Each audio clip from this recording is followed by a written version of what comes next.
और चलिए अब आपको सुनाते हैं गृह मंत्री अमित शाह क्या कुछ कह रहे हैं। 2014 से परिवर्तन की शुरुआत, शाह का कहना और क्या कुछ कह रहे हैं। अपने आप आता है।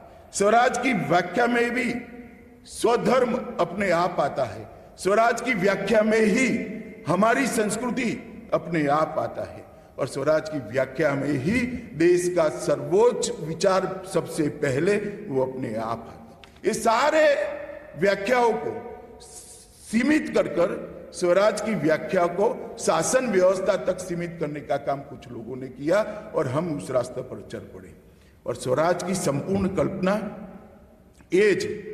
यही स्वराज की संपूर्ण कल्पना ही न्यू इंडिया का विचार है, नव भारत का विचार है और इस विचार के आधार पर आज जो थीम रखी गई है स्वराज से नव भारत तक, इसका मतलब ही है स्वराज का संपूर्ण अर्थ चरितार्थ करना और साच अर्थ में स्वराज का संपूर्ण अर्थ के तत्वाधान में राष्ट्र की उन्नति करना।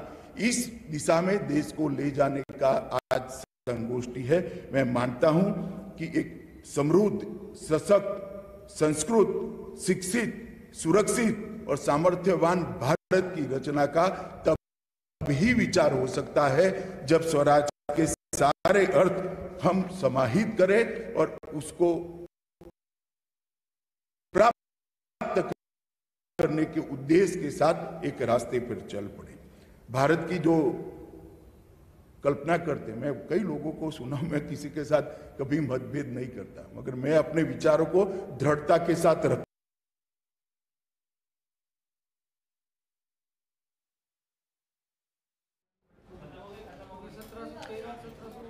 तो गृह मंत्री अमित शाह को आप सुन रहे हैं, जहां उन्होंने कहा कि 2014 से परिवर्तन की शुरुआत। जो लोग बात करते हैं वो जैसे ऐसी फिलसॉफी लेकर आते हैं कि जो बहुत नया विचार है, बहुत प्रासंगिक विचार है और हम विश्व को कुछ बड़ा दे देंगे। मैं आज बहुत स्पष्टता के साथ यहाँ विद्यार्थी बैठे हैं, उनको कहना चाहता हूँ, यहाँ मंच पर पॉलिटिकल साइंस के प्रोफेसर भी बैठे हैं। भारत को अगर हम जियो पॉलिटिकल कंट्री के रूप में देखेंगे तो हम कभी भी भारत को समझ नहीं पाएंगे।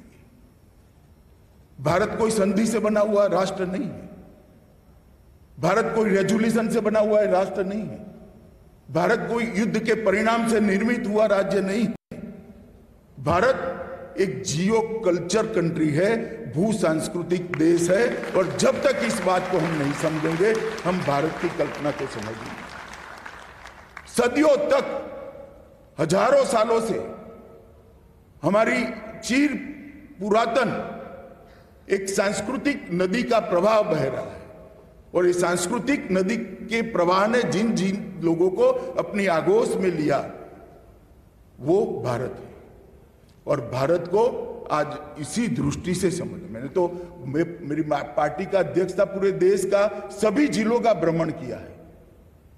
मैं मणिपुर में जाता था तो वहां भी कृष्ण मिलते थे, भारतनाट्यम देखता था तो वहां पर भी कृष्ण मिलते थे, द्वारिका जाता था तो हमारे गुजरात के रास गरबा में कृष्ण मिलते थे और वृंदावन जाता था तो भी कृष्ण मिलते थे। तो ये संस्कृति ही हमें जोड़ती है। गंगा भी देश के किसी भी कोने में चले जाओ आपको गंगा मिलेगी ही मिलेगी।